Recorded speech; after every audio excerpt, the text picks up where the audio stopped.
Here we go.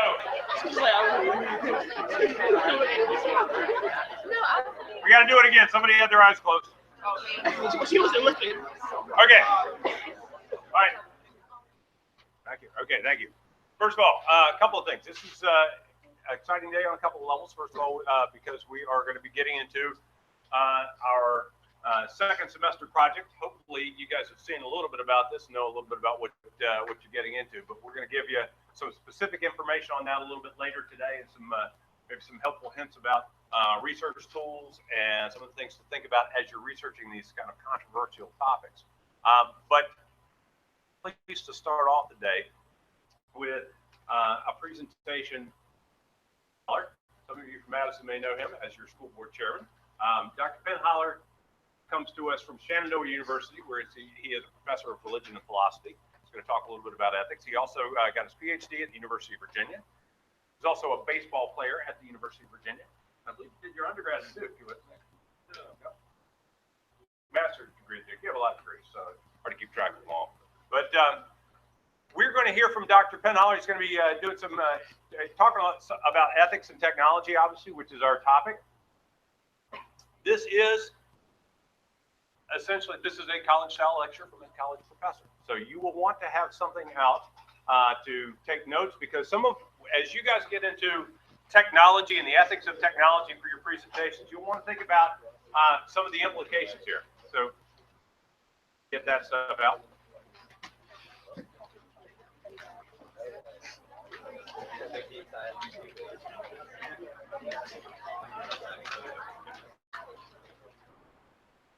So guys and girls, a couple of things for while this is going on. First of all, please make sure that your cell phone is either off or the sound is off on the cell phone, and those are away for the moment.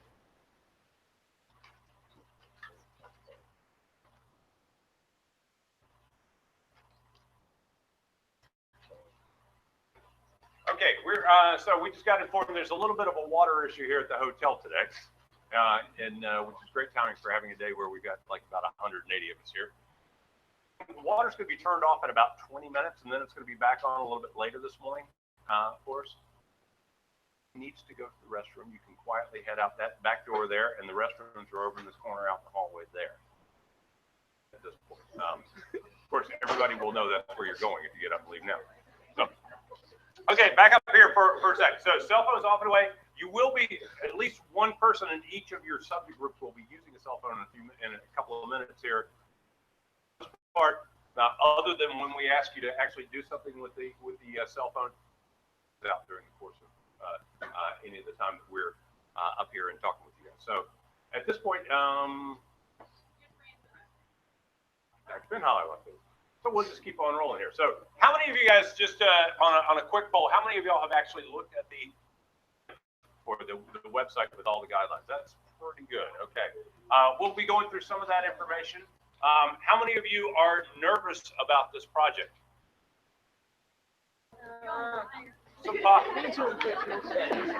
Again, hopefully part of the purpose, guys, in coming together today is to make sure that you know everything that will be expected of this. So hopefully that'll any concerns that you might have. One of the things about this is, starting off with the college lecture here, we're going to get into the project. The kind of work that you're doing is really strong preparation for that kind of project. So that's what we're going to see. But with Dr. PennHollar back, we're going to go ahead and get started. So please give him a warm welcome. And he's going to talk about ethics and technology. Okay, I'll stick around. Well, the first thing, Happy to be here. Are you turning on? well, There we go. there we go.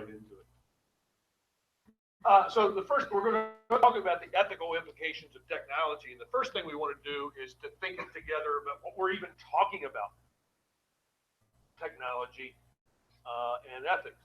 And we're going to use a technology that I've never used. Polling. Okay. Here we go. pose the question, I think, Yeah, first, and then we'll kind of get what into the I'm gonna be technology. asking you to chime in on what are you talking about when we talk about technology. What is technology? And I'm a philosopher, which means I'm not looking for examples of technology. Rather, think of all the things you might think of as examples of technology. What do they all have in common? What does it mean as a technology? What's going to start popping up here? So what we'll do is project groups, your topic groups. What you should do is take about a minute and talk about that. See if you can come up with your thoughts, definitions, what is, and then yeah, sorry. Has shown that works well.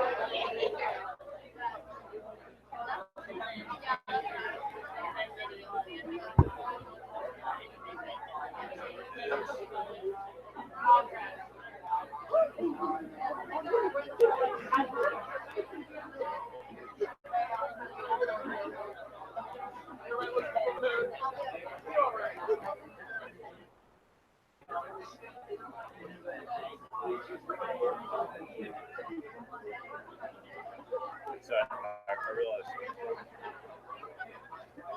really this. You. Oh, thank you.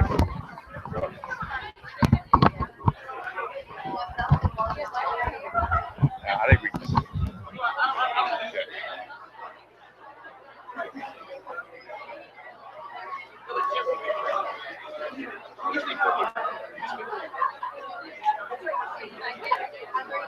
Okay.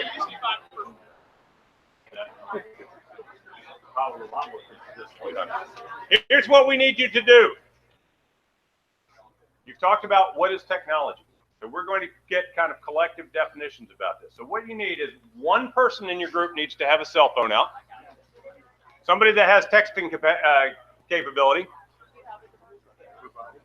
And what you need to do is to this number, 37607. You need to text my name, Mark Caraway with all C's, to that number.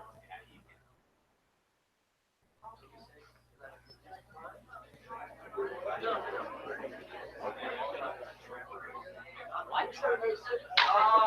37607 is the number you're texting to, and the message is MARC CARRAWAY 554. And then write down, what did your group define? How did your group define technology?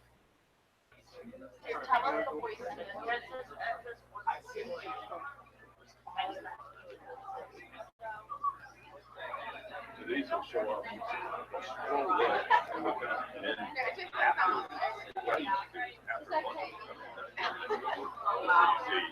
There we go. There we go.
So it's time to start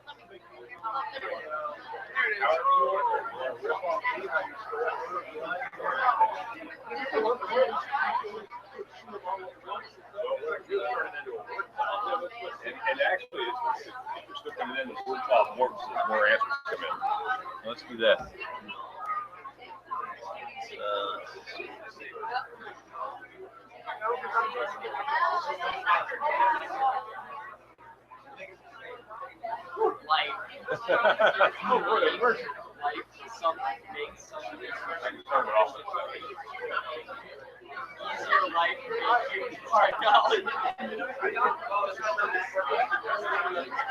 Yeah.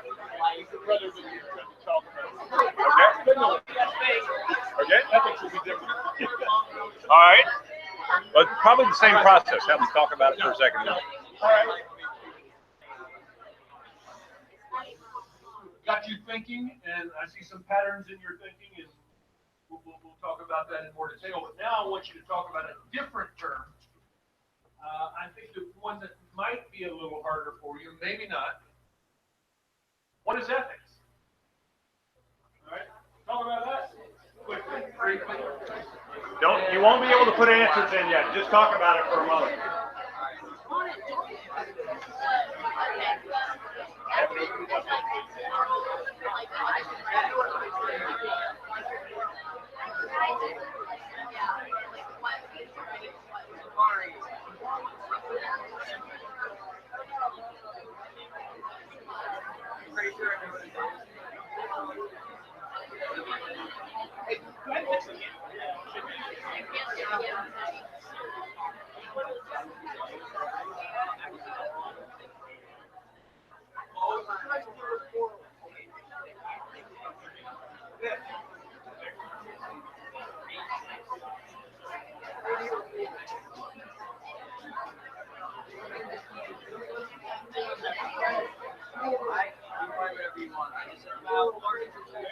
Go ahead and open it up. All right, we're going to go ahead and open this up. So please put your responses in. A sec. There we go. Moral determination of what is right.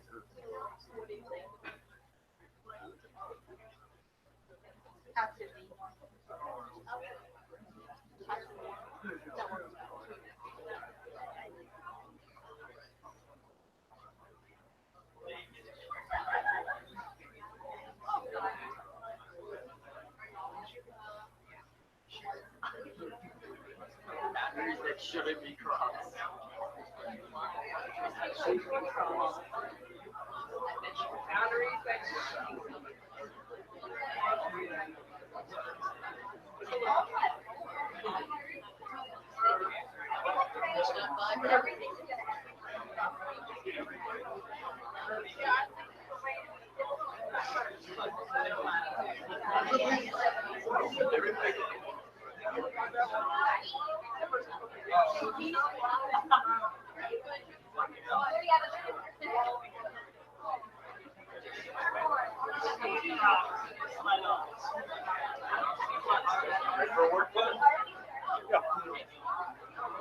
And I can, if you want to see either one of these again, we can kind of back and forth. I think this has served its purpose.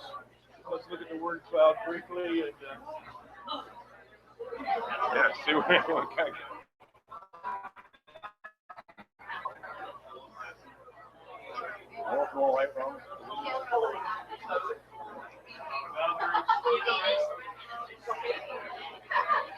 Did you want to do Okay. Yeah, just holler when you're. I think we're ready to go back to the PowerPoint. Okay. Just take straight back to that. Got it.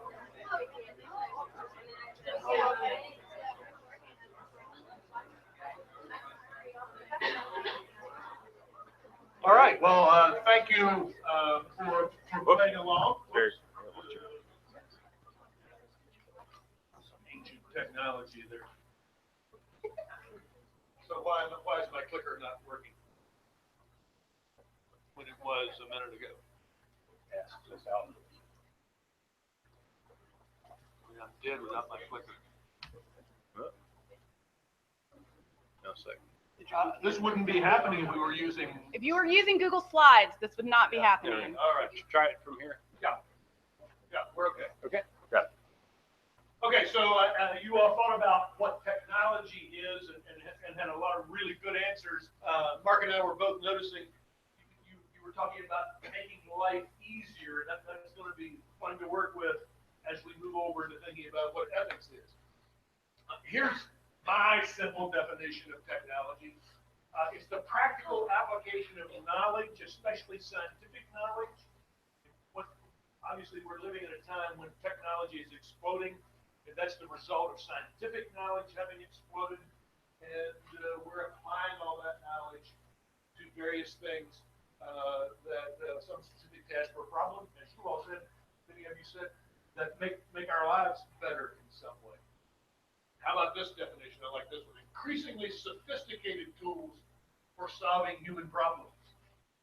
A little bit later, we're going to talk about some technologies that have improved one particular aspect of our lives. And what we're going to see is a movement from simple technologies to very complicated or sophisticated ones.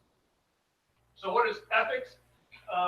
One of the things I noticed in your answers, a lot of use of the term morals or morality is a part of the issue when thinking about what ethics is exactly what is the relationship between ethics and morality.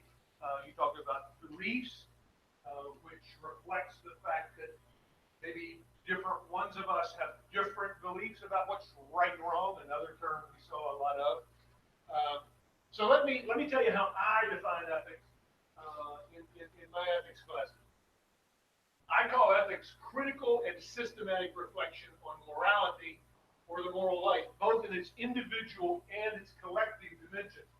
I noticed some of your definitions talked about ethics as being the morals of society or having that societal dimension. Some of you used the language of personal beliefs. Raises a really interesting question.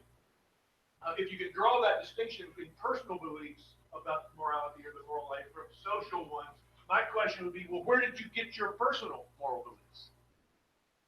And I guess my suspicion would be that even those things that you regard as personal, there might even be some things in tension with what society believes. But where did they come from? And I think we're probably all quite social creatures.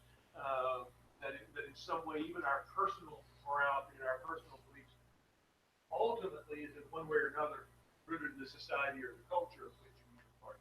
But critical and systematic reflection on morality. Now, so what are we talking about? We're talking about morality. You all use the language of right and wrong a lot, which most people apply to conduct. I use a three-part definition of morality, all using a C word. But let me talk about most about this first one, which is in some ways the most complex, but I think it may well be the most important aspect of our moral life or our moral beliefs. And I'm needing a C word, so I call it conditions.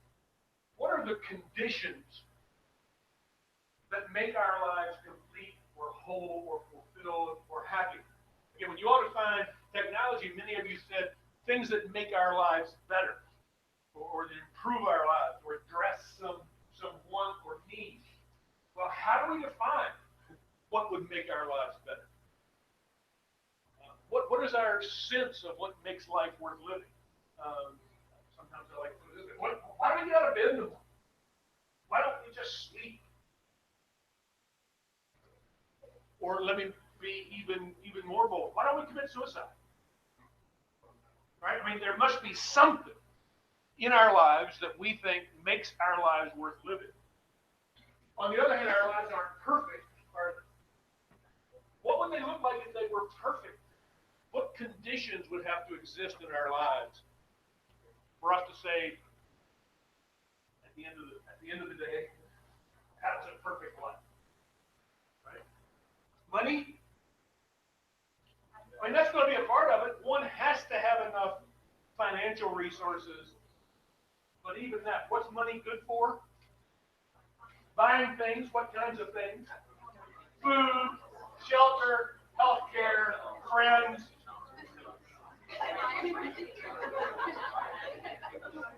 Can you buy friends with money? Yep. Gold diggers? Yeah, you can. You can.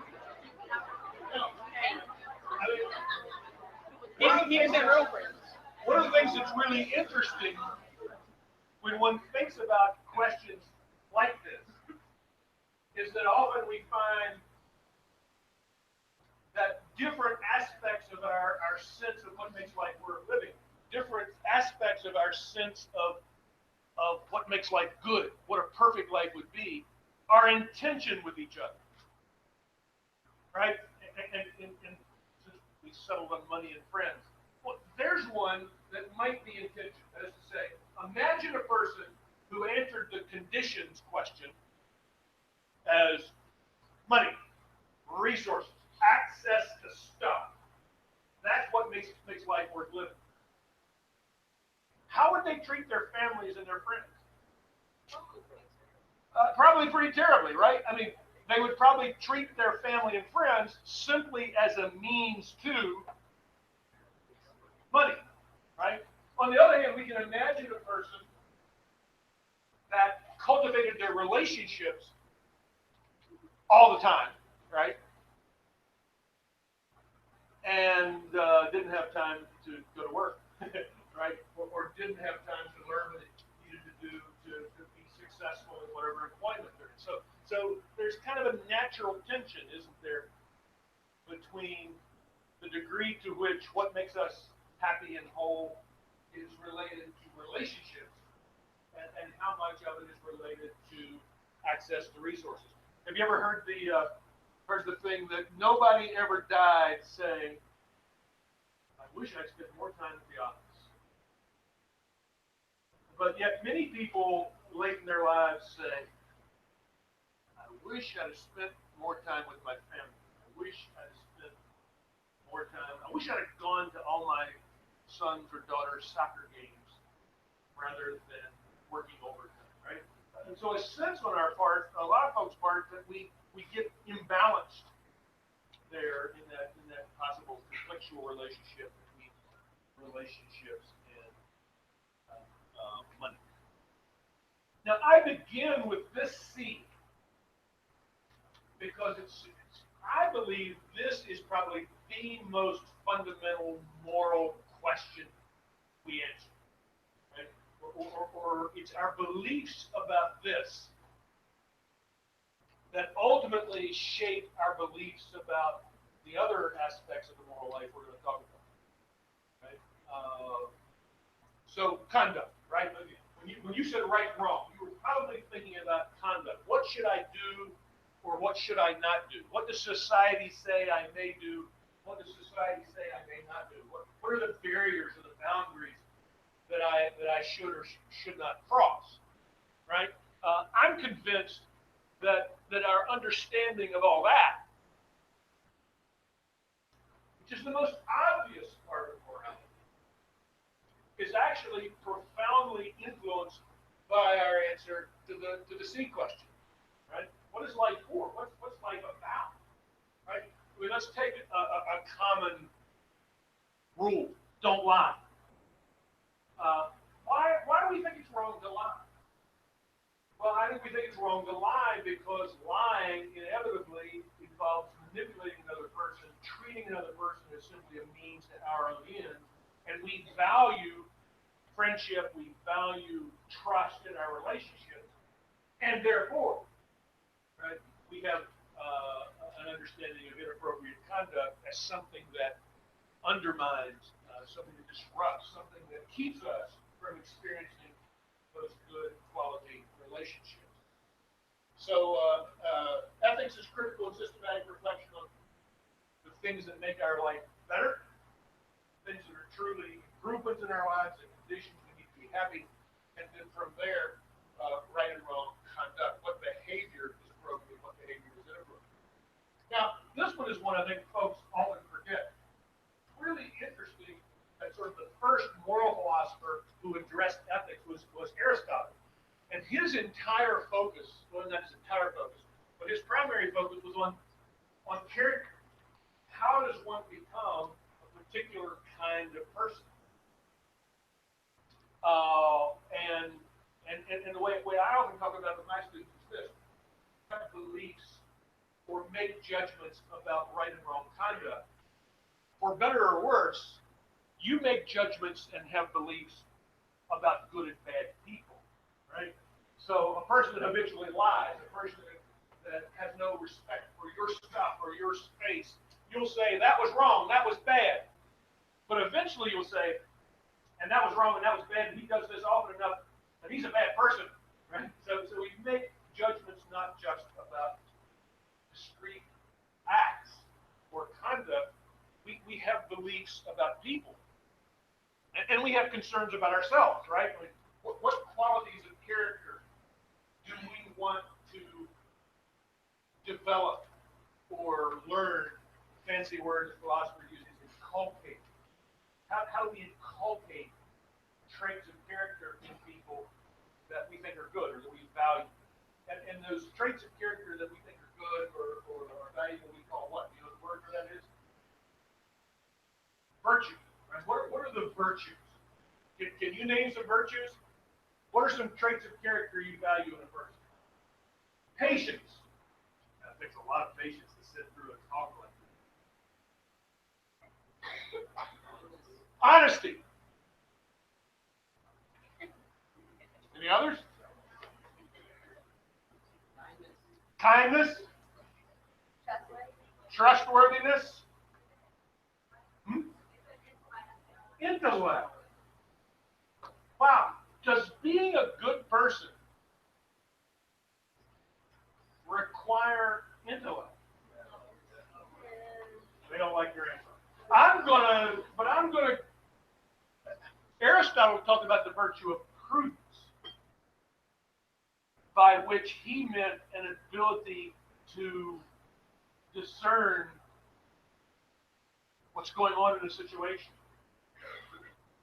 Is that an intellectual characteristic? Does one need that to be a good person, which may not be measured by an IQ test? Right? So what are the opposite of virtues? Vices, right?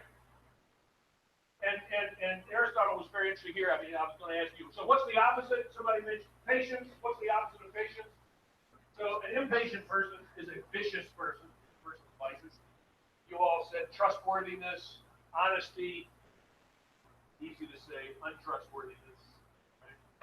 Interestingly, Aristotle had a really incredible view of this. He said that every virtue has two opposite vices, not just one. Now let's take impatience. It's easy to say that on one side of impatience there's a vice called impatience. Is there a vice on the other side of patience? That is to say, can one be too patient? Too patient. What do we call that? Lazy, slothful. Do we have an English professor in the room? English teacher. Is docility the right word here? Yeah. Is that a good word? All right. Yeah. Let's take courage. This is my favorite one of Aristotle. A good person is courageous. What's the opposite of being courageous? Cowardly. But is there something on the other side of courageous? Stupidity? War movies always capture this. There's always a bad character in the war movie who charges up the hill no matter what. Right? Who stupidly charges up the hill. Right? Or usually it's an officer who sends his troops up the hill even though they got no chance. I mean, Aristotle said that's just as much a vice as cowardice. He called it foolhardy. All right, you all like new words, right? Yeah. Friendliness is a virtue, right? Being friendly. What's the opposite of being friendly? Unfriendly, standoffish. Can you be too friendly? Yes. You have a word for that. What? Creepy?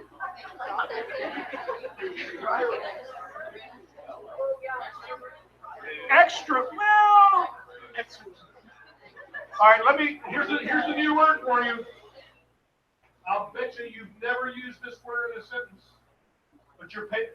Well, I tell my students, you're paying big money for this, so when you go home, you want to be using some words your parents have never heard you use. So here's one. Obsequious. How do you spell I can't spell. OBSEQ. I'm sure Google could tell me how to spell it. No, Google. Yeah, secrets. All right, we're having too much fun about this. All right, so what would it mean then to think ethically about technology? What would it mean to apply critical and systematic reflection to issues that apply knowledge that we hope is developing gadgets that improve our lives? What are the ethical questions we need to ask? Well, the first was this: what purpose does this particular technology? By the way, I don't think you can talk about this technology in general, but any specific technology, right? What purpose does it serve? What good does it promote? How does it make our lives better? How does it promise, in fact, to improve our lives? I mean, look, we should not just assume, particularly in a market economy, right, that just because somebody offers us something as a tool, that we should thoughtlessly buy it, accept it, use it, without asking ourselves, what's this thing for? What's its purpose? In the context of my understanding of what would make my life better, even approaching perfect. Does this technology help? Is it always possible that technology might hinder, might make things worse for us rather than better? What should we do and not do? Here's the conduct question. Every technology is going to enable us to do some things we couldn't do before. Just because we can do something doesn't mean we should do something. Or maybe another way to think about it is this way. Every technology, every new ability to do something creates its own unique temptation. Right? I know I'll often hear people say about some technology, oh, it's bad. It's ruined our lives. And the argument back always is, just like the automobile, the pencil, the knife, there are what? The vacuum cleaner. You're going to have to help me with what I'm about to say. There are good uses of it, appropriate uses of it, and it can also be misused. Help me. How would one misuse a vacuum cleaner?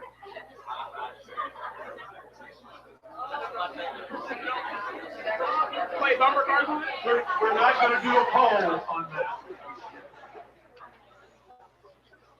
But now, here's a really deep question.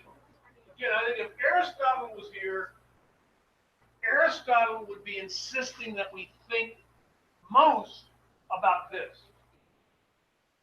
How does the use of this technology, even if we're using it rightly, how does it change the user? How does it make me different? How does it change? Or maybe one way to think of it is, what traits of character does it seem to enhance? Does the use of it enhance?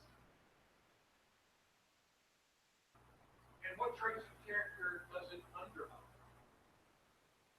Or are there certain, we talk about the temptations of misuse? Do those temptations then generate strength in some of our vices?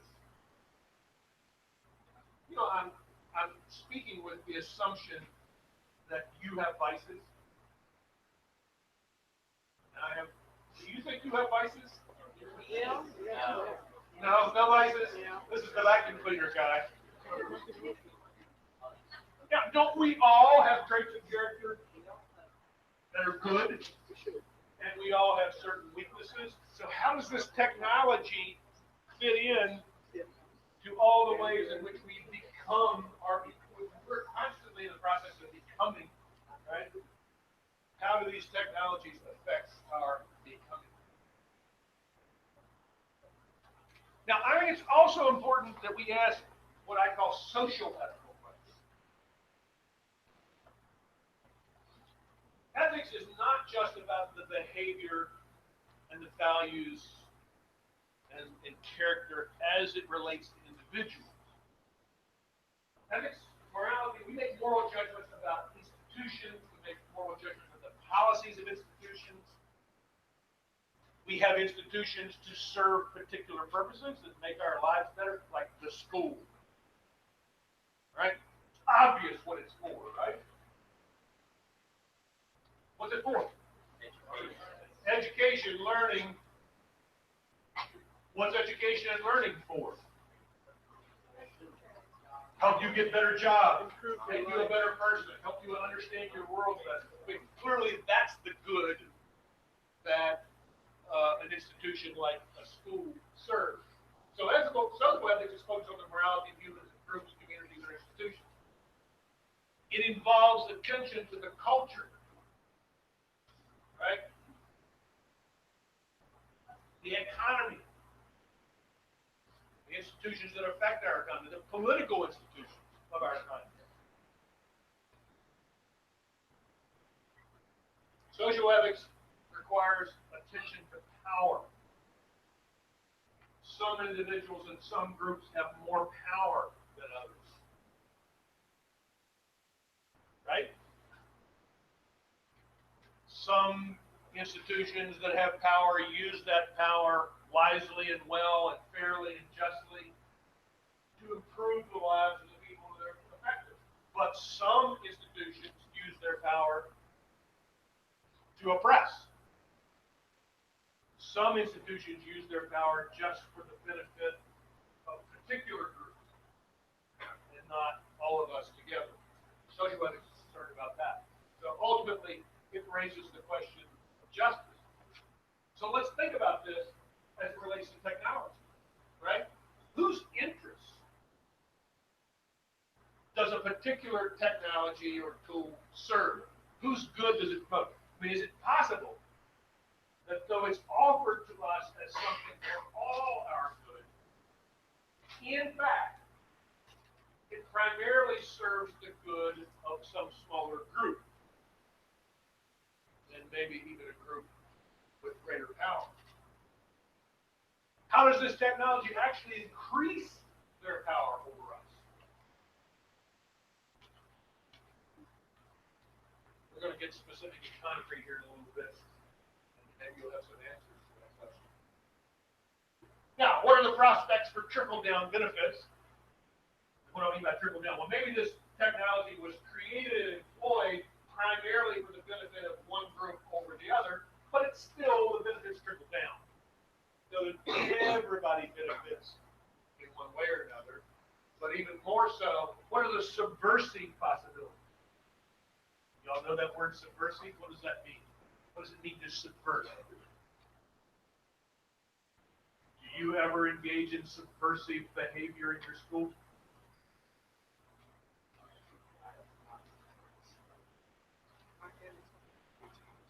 Subversive behavior is negative. Any other thoughts about what I might mean by subversive behavior? Yeah.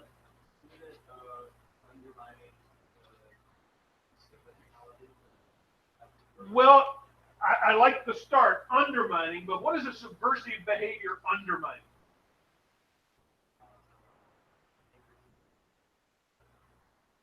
Forget about technology for a minute. Let's just think about subversive in general.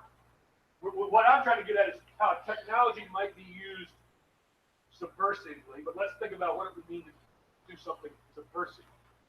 So subversive behavior undermines something. What have we been talking about? Not that long ago. Power, right? A subversive behavior is a behavior that undermines power structures. Power structures typically serve, we hope, everyone's interests, but often it serves particular people's interests over other people's interests. So subversive behavior would undermine that structure. So what I'm suggesting here, a technology can be made available to us. We start doing such social ethical reflection. We realize it serves the interests of certain particular people in power, they hadn't anticipated this. We can use this technology subversive. In fact, to undermine the power. Keep all these questions, all these possibilities in mind. I want to tell you about the Luddites. Have you ever heard of the Luddites? This is the Wikipedia definition. I know, you're not supposed to use Wikipedia for serious research, but you can start there, maybe. Here's how they define the Luddites. The Luddites were 19th century English textile workers, or self-employed weavers, who feared the end of their trade, who protested against newly developed labor economizing technologies. The stocking frames, spinning wheels, and power looms introduced during the Industrial Revolution threatened to replace them with less skilled, low-wage laborers, leaving them without work. So basically, Luddites were people who feared that some new technology was actually going to undermine their interests, and they started a political movement. And now we use this word. You'll hear the word used most often as just somebody who's anti-technology. But I think it's important to recognize, in fact, the word comes from someone who was anti-technology because they perceived that technology as detrimental to their interests and, in fact, serving the interests of someone else, the owners of the textile mills who were looking for cheaper ways to make textiles, but now I can bypass my laborers. Is this still an issue? Found an article called how do you say that word? The Revolution has begun. Should you be afraid of robot job stealers? There are already robots speedily cleaning hospital rooms. We don't need orderlies anymore. We got robots. Yes, even killing the Ebola virus, and a very cool robot named Asimo, that did indeed conduct an orchestra in Detroit. Robotic orchestra, a robotic ethics teacher. It is estimated that by 2018, sales of robots will be up 500% when compared to its sale from 2002. 80% of the U.S. automobile production is now completely automated. What about human jobs and unemployment rates? Won't these fall as robots seem to take over because of this large transfer of work? Now, this was from an article that was pro-technology, and they said, well, what it really means is the jobs are going to be different. Now you're going to be working alongside a robot and probably programming the robot, fixing the robot, so it creates new jobs. So like the Industrial Revolution, looking back to the Luddites and their experience, a revolution is inevitable and will certainly change the workplace. The only question now is, will it be for the better or for the worse? That important ethical question. Of course, I don't think they're asking the social ethics question, will it be better for some and worse for others? Whose interests will it serve and whose will it undermine? With 1.8 million robots already operating and working worldwide, does it make you nervous about your job being turned over to a robot? Or do you trust that you'll actually be happily working alongside a cobot workmate? And like the Industrial Revolution, all will work out for the better. What say you, human? Raising ethical questions. Now, let me point out, and I've sent Mr. Carraway this link to share with you at some point, a Pew survey of these questions. One of the big issues in our recent election might not have seemed like an issue that had anything to do with technology, but in fact, it had everything to do with technology. One of the things our country has experienced, right, is the loss of blue-collar, high-paying blue-collar jobs in manufacturing. Now, why have those jobs been lost? Is it immigration? Is it undocumented workers who are coming in and taking these jobs away from loyal Americans? There's been some suggestion of that. Outsourcing, you know what outsourcing means? companies shifting jobs overseas. So that now where it used to be an American worker had this great high-paying blue-collar manufacturing job, now that's being done more cheaply in Mexico or Taiwan or South Korea or China. Well, what many people would say is that the biggest factor there is, in fact, a technological one, and not an economic one or a demographic one. It's automation. Where are the Luddites? You know, fighting this automation. And if there were Luddites out there now, should we support them? Should we be opposing this automation because it undermines the interests of an important group? All right. I want to get a little bit more concrete. We're talking about technology in general. And I want to do another poll, but this one's for the old people. You don't like that? You don't like old people? Now, why is this for the old people? Because my question is going to be, what technology has been most transformative in your life? And I'm sorry, I don't think you all lived long enough to notice the way a technology has transformed your life. But these other folks, but you've never been here without computers. Computers were already here when you got born. You got born with it, right? So this is for the adults, not the adults, the teachers. You're all adults. Right?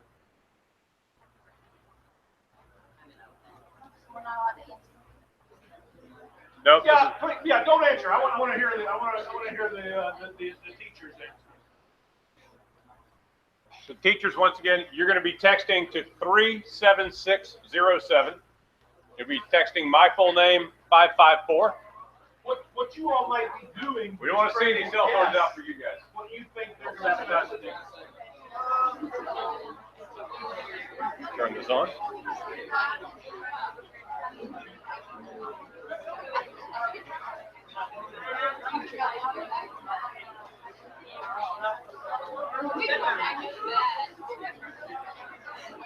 Internet summed it all up.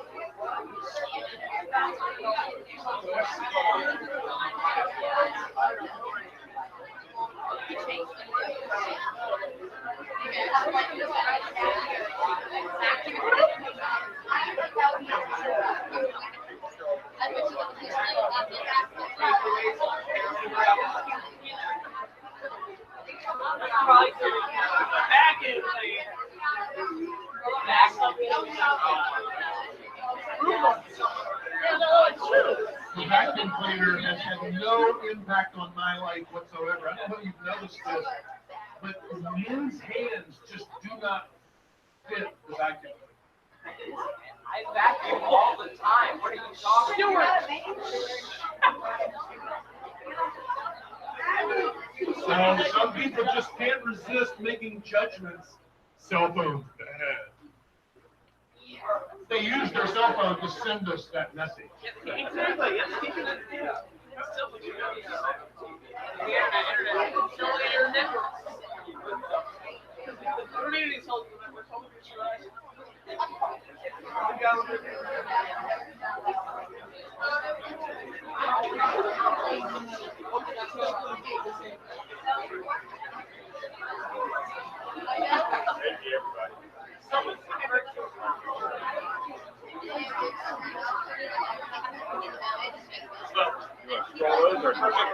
Perfect segue.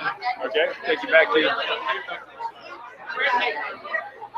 So, is that what you expected the oldsters to say? Yeah.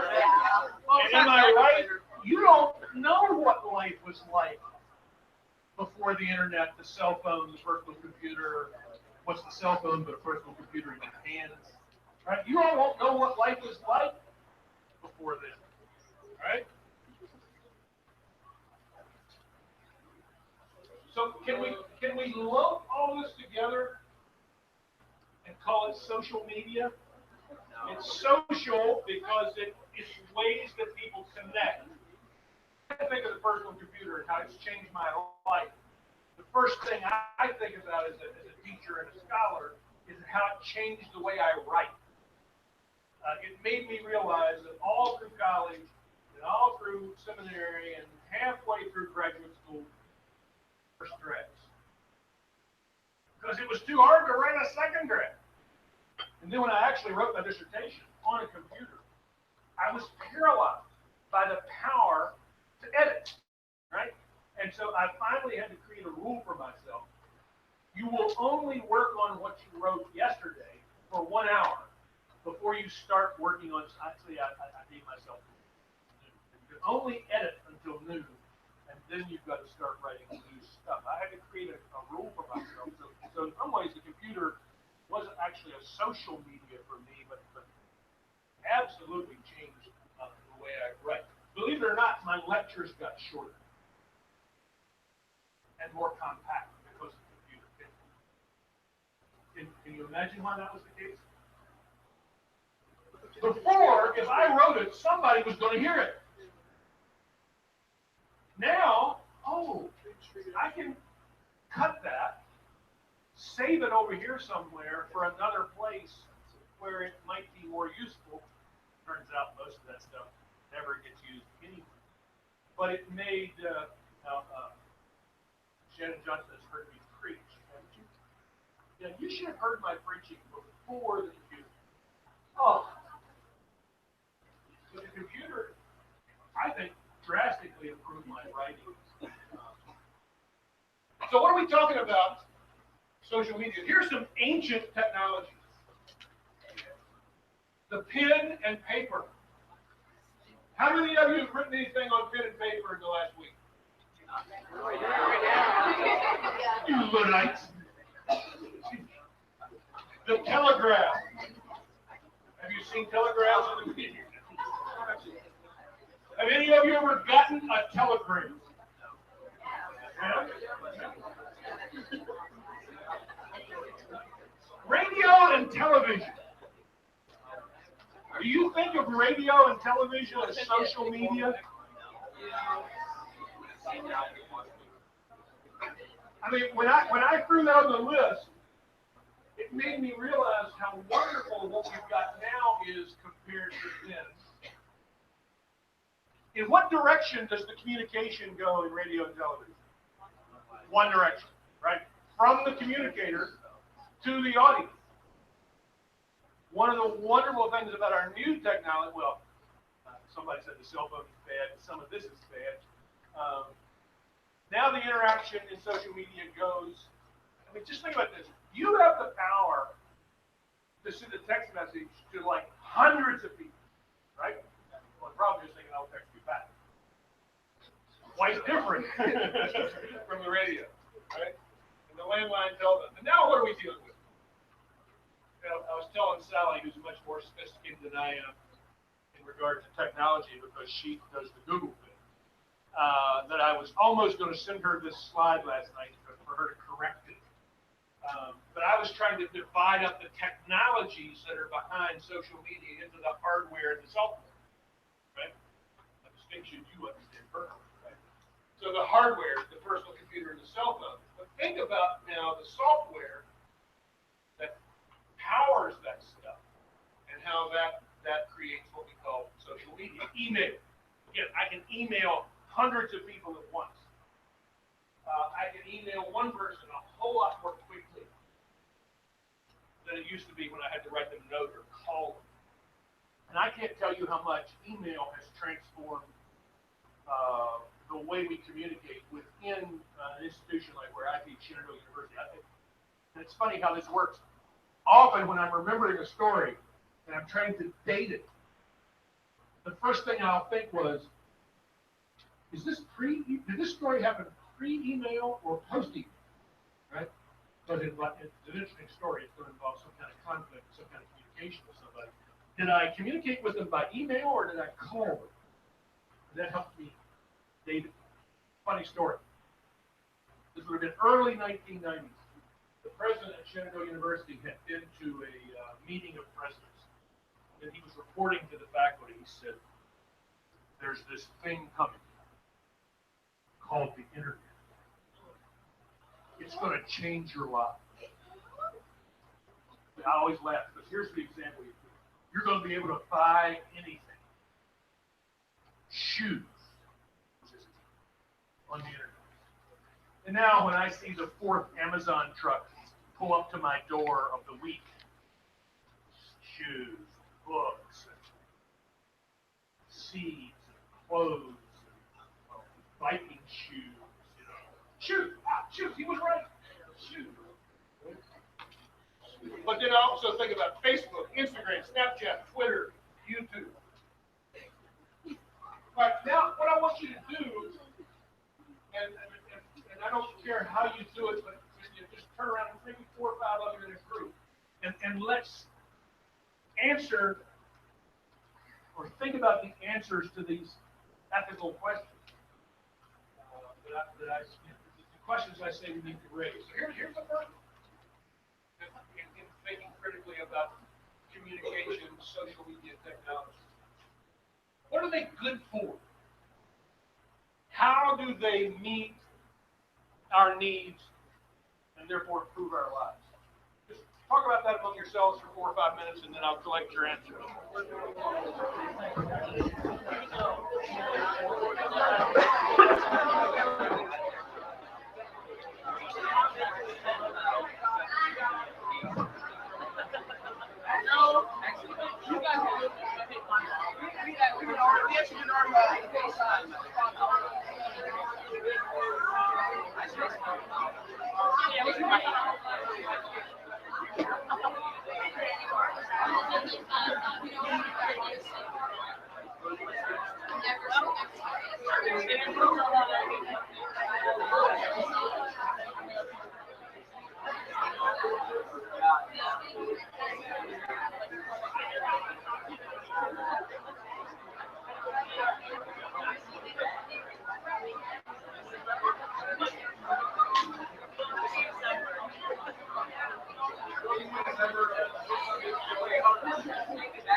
All right, you ready to share some of your answers?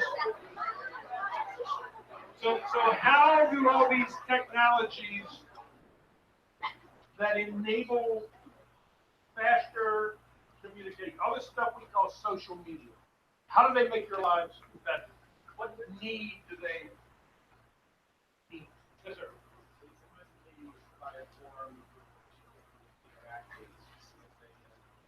So they provide a forum for interacting with, as how would you say, as many people as you want.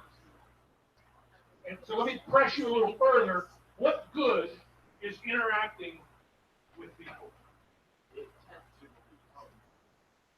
So social media is good because it provides a mechanism for deepening the testing of our beliefs. Interesting. I saw them first time. This is an add-on.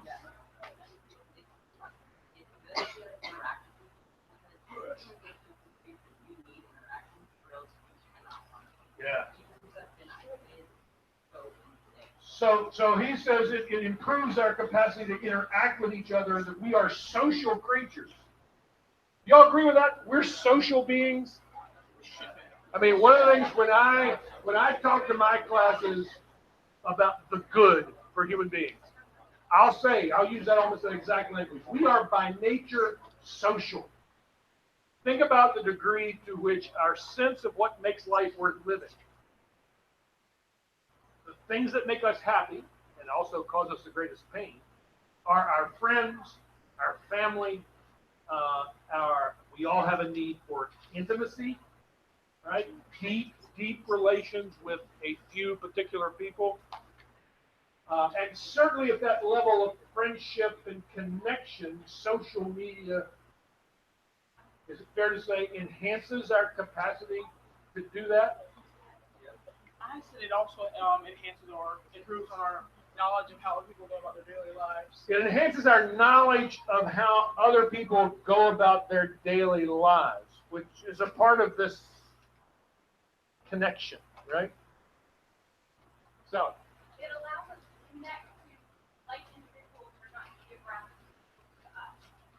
It enables us to connect with some of my friends on Facebook are also unlike, like individuals unconstrained by geography. I mean, when I think about Facebook and how it has changed my life, one of the great things it has enabled me to do is stay in better contact with friends at a far distance than I could before. Well, or even people that just have simple, but for me at least, it's been mostly, I am now communicating with people that I was in high school with that I completely lost contact with. And the other thing I'll often say to people when I see them face to face is, hey, we haven't talked in months, but I know what's going on in your life, or at least I know the picture of what's going on in your life that you project on Facebook.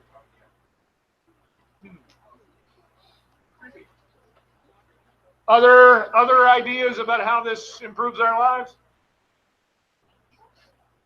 It's convenient,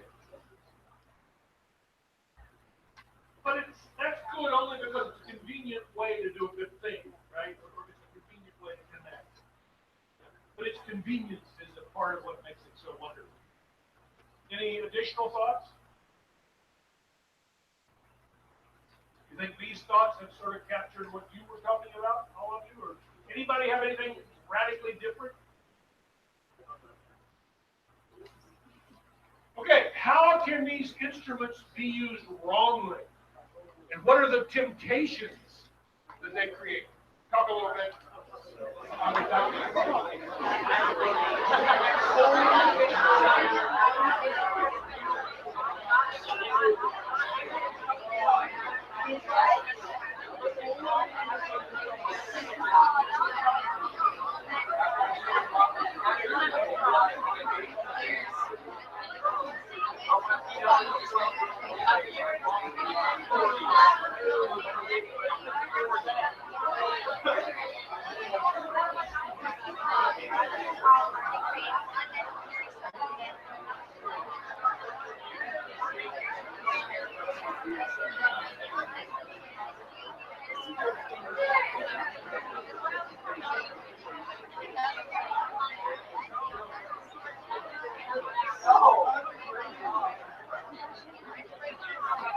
just never did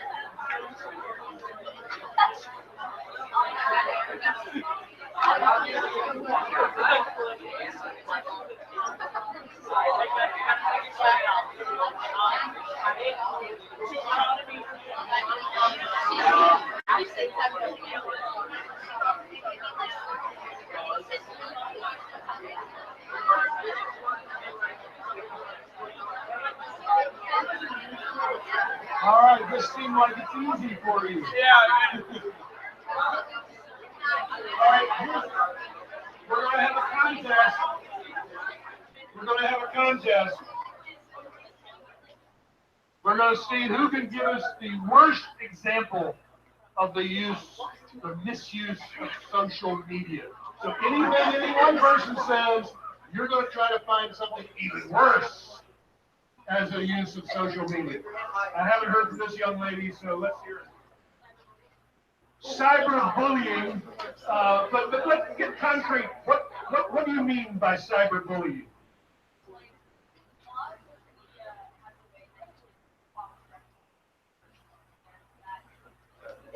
So this could be an instant message. It could be a chat message on Facebook. It could be a tweet. But tweets are more public, aren't they? I don't tweet. Okay. So she's saying cyberbullying involves sending a private message to someone, being mean and nasty, right? Mean and nasty. I mean, only question about that. Might cyberbullying also include a public ridiculing of someone and not just a private message to them? I'm not a cyberbullier, so I don't know.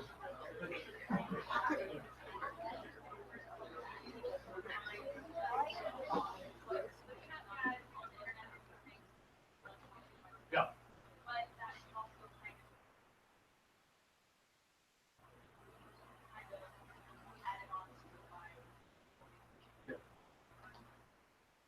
So she's saying that when we're talking about cyber, it has to do with using these technologies. All right, so I got a lot of people who think they can beat that. Using social media to kidnap, help me understand how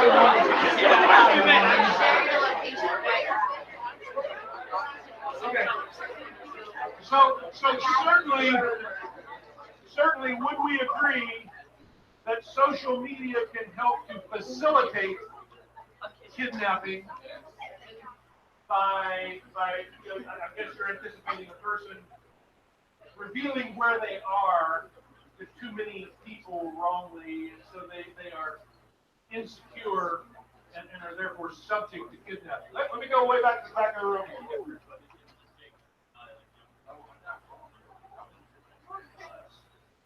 I can't hear, so. Enlisting young people or any people into, he mentioned neo-Nazi groups. So you can use social media to promote, I mean, Sally talked about you overcome geographical limitations to communicate, but here you can overcome geographical limitations to organize and convene groups. I mean, weren't organizable or convenable. Yeah, I'm going back to the room because I haven't heard back from that folks back here. Human trafficking, say more. How am I using social media to human traffic? The deep web. But again, so think about this. So far, at least, we have not named any new evil, right? Bullying can be done face to face. Kidnapping doesn't necessarily depend upon social media. Human trafficking existed long before, but we can use, all these media can be used to facilitate, make more convenient, right, the doing of bad things. Well, I seem to have a group over here that really wants to talk to me, but I'm going to talk to you first. Stalking.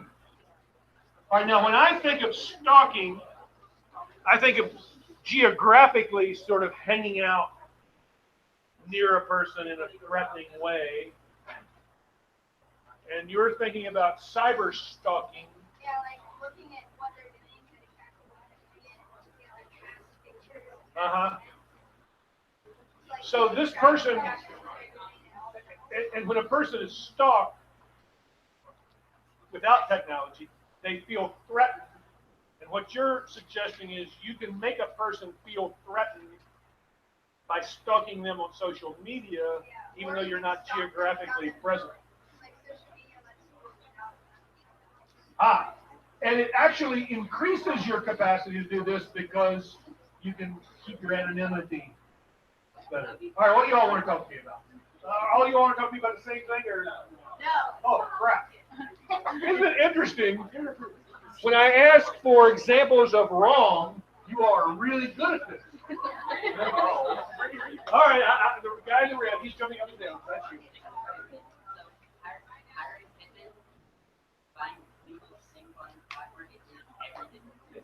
So again, hiring hitmen, buying illegal things, using social media to do bad things we already know about. Has any? All right, we're going to move on to the next question soon, but so I'm going to ask this: does anybody have an example of a bad thing that could not be done before social media? All of you. All right. We're all going to be the judge of whether yours is an example of something bad that could not be done apart from social media. We're going to give them a thumbs up or a thumbs down. All right? Who's confident? You're confident? All right, let's hear it. Recruiting terrorists. Well, okay, you can't over the internet. But can you recruit terrorists? Which are you going to do? Folks didn't like that. All right, anybody else want to meet this dare?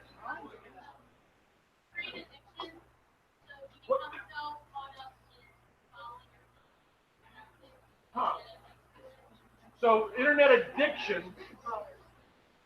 Hold on, we're going to talk about the ways this changes us, and I think that's not so much a wrong use as how we get changed by the use, but still good.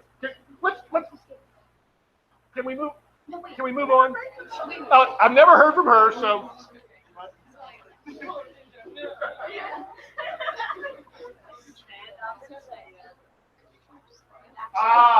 Sexting.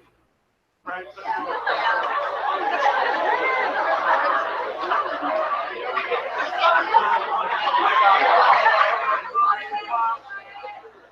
No judgment here. No judgment here. Let's have a show of hands.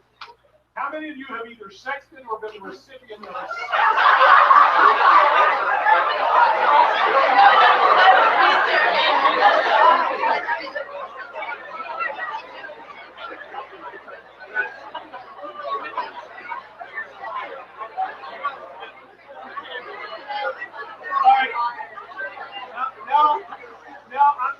I'm not going to ask the same question, but I'm going to ask a slightly different question to the old people, myself included.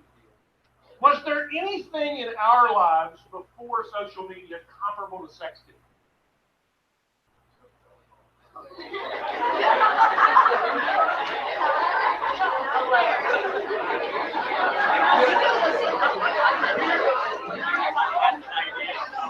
Here's an expression you may not have heard.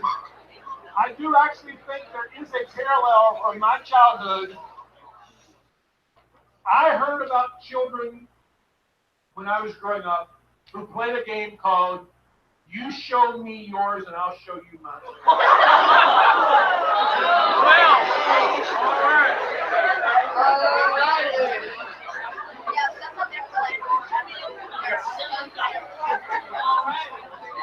Well, all right.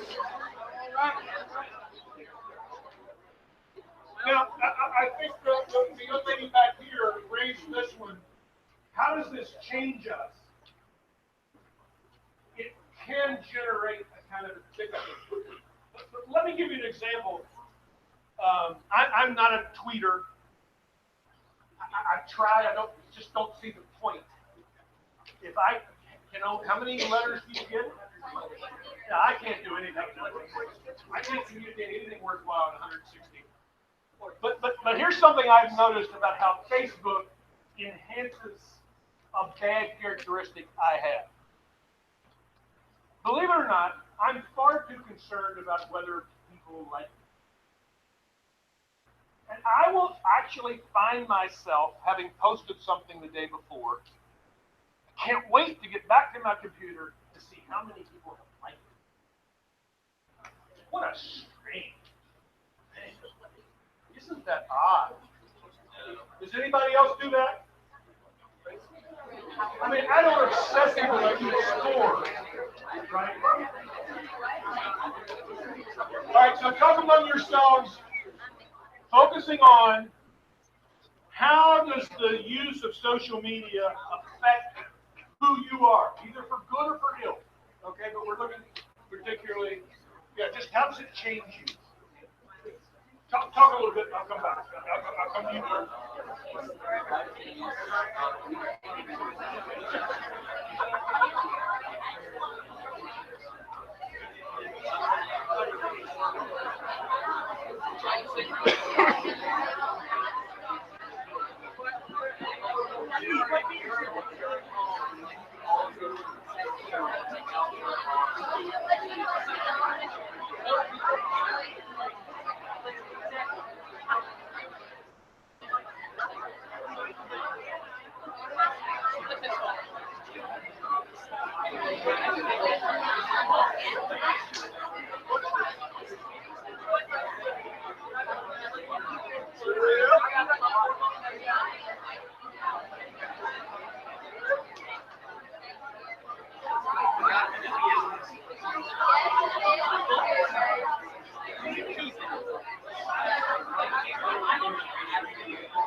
All right, let's hear some of your thoughts. And I promised the young man back here that I would hear from him.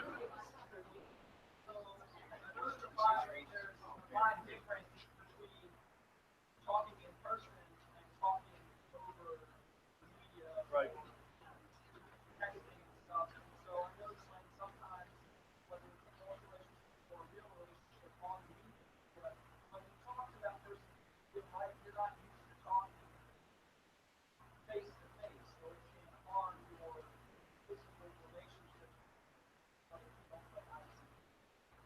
So the use of social media, see if I'm interpreting what you said rightly, undermines to some degree our capacity to communicate face to face. And I also heard you saying, I thought at the beginning, look, we all agree we need connections. Forming and developing connections into friendships and intimacy requires a lot of discernment, a lot of wisdom, a lot of insight about the other person.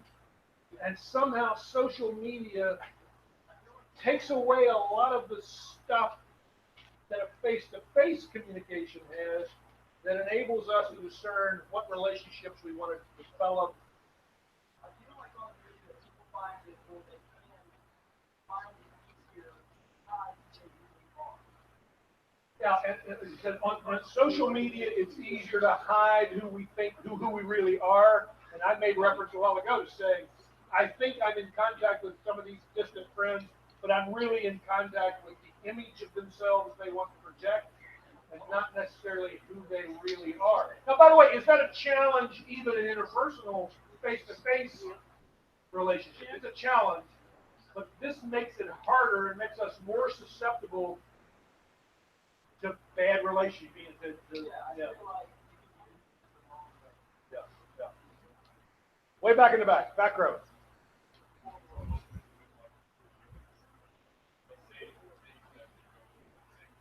So people tend to be more open at some level, less discreet about what they share and don't share, because the distance creates a kind of safety, we think. Yeah. Can I call upon one of the adults said cell phone bad? Who said it? Mr. Who said it? Let's go. Will you admit to that and explain what you meant? It was Lavana's teacher, Mr. Bond. He walked out of the room. Mr. Caraway's All going right. to get him.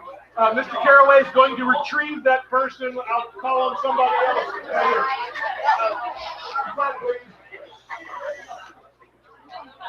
Go ahead. I want to hear this. We'll come back to you. You said cell phone bad? Absolutely. Why? Biggest distraction in the classroom today in terms of what they do. Okay. It's not saying that's the only distraction, but it is the biggest distraction. So students have always looked out the window. Absolutely. Students have always had things going on in their own head. But you're saying the cell phone in the classroom magnifies the distraction. One of my roles at Shenandoah for a while was I was the chair of the religion and philosophy department. And one of the things that meant was I had to go into the classroom and observe adjunct faculty members. That's people that are just not really have full-time jobs, but they're teaching a course. And I'll never forget the first observation I did. I stood in the back of the classroom, and we are high-tech at Shenandoah. Every student gets an iPad and an iMac. We use all the technology. Every single computer that was open in that classroom is used. It was not being used to enhance their experience in the classroom. They were on Facebook, doing email, watching YouTube videos of great slam dunks. No, not a single student. Now, I would classify this as an example of how the technology doesn't create something new. It just makes it so much easier and more tempting. I mean, I know I go to faculty meetings and I open my computer and I'm multitasking, right? I'm checking email, I'm looking to see how many people liked the post I put on Facebook yesterday, and then the dean will say something else. What was that? What was that? That sounds like it might be important. Right? So, do you do that? Absolutely. Faculty meetings. So I guess what I'm trying to get at here is don't hear this as us old people criticizing. We do it too. We experience it too of what a profound distraction having instant access to people and information right in your hand is. It makes looking out the window. The world is my window.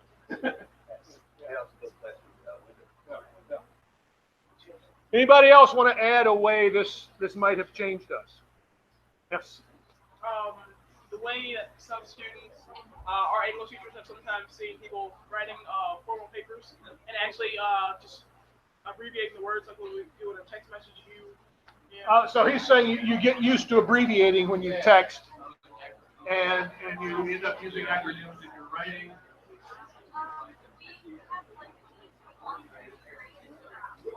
Oh, this is interesting, and it relates to my saying that I often run to my computer and see how many people have liked my post. She says it enhances our need to be praised. We get to a point where we have to be constantly liked, praised, responded to. Sally, you were useful last time, so we'll call upon you again. It changes our ability to solve problems and innovation. If we have a question, to find the answer or find a how-to video, that we're less inclined to try to hack and figure something out on our own. So this instantaneous access to information or answers, you think is undermining our ability to think and reason? I think it changes. You're less likely to have a debate with someone about a concept because you can both pull out your phone and immediately look at it. Right. So to come up with a new idea or thought process, you might stop at answer. Have you ever heard the expression about somebody, they know the price of everything and the value of nothing? You ever heard that? Yes. And what it means is It's somebody who has the information about how much something costs, but really has no understanding of what things are truly valuable and what's not. I see this as expanding here. And this is also, here's this as a disgruntled school board member, the SOLs do this, right? Oh man, you all know facts, right? Do you understand anything? No. Right? We don't learn it. Right? We memorize it. But these media of communication enhance that because you have facts at your command. And does that generate somehow the idea that as long as you have facts at hand, you have what you need. And what you need is not knowledge of facts, but wisdom. Right? And does social media undermine wisdom? Well, we're coming to an end, but I just want to throw out some other questions for you to think about. These social ethical questions. Do all these social media serve some people's interests over others? Yes. And the people that created it get money for it, but of course that's true of everything that's sold to us. And I guess, and I'm trying to decide myself whether this is good or bad. It's very clear that the advertising that comes to me on Facebook is targeted, right? They know where I'm going. And I can't believe it. I look for a book on Amazon, and the next time I'm back on Facebook, that book shows up in my advertising in Facebook. Is that good or bad? But it certainly serves corporate interests.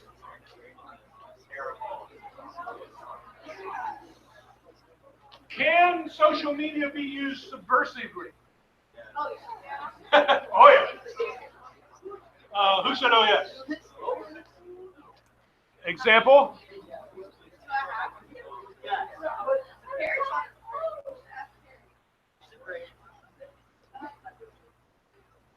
Subversive use of social media to subvert the power of the powerful?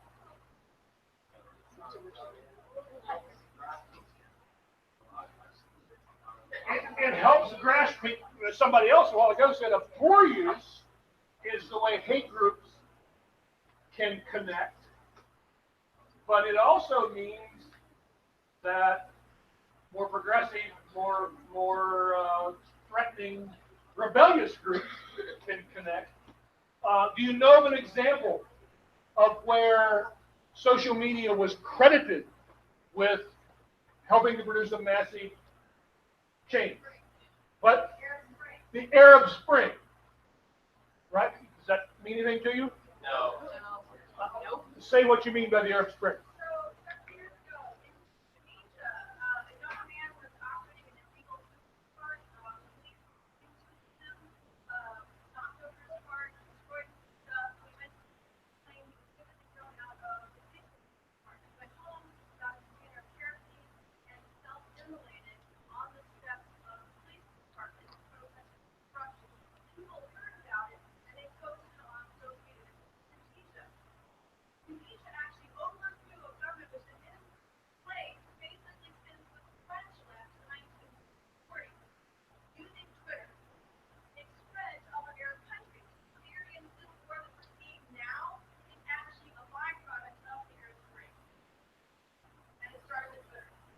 There you go. And may not have been able to happen apart from social media. All right. Here's another way in which generations are completely alike. Once we smell the pizza, it's impossible to think about anything else but the pizza. Right? Mr. Caraway, do you have any? So let me say thank you all.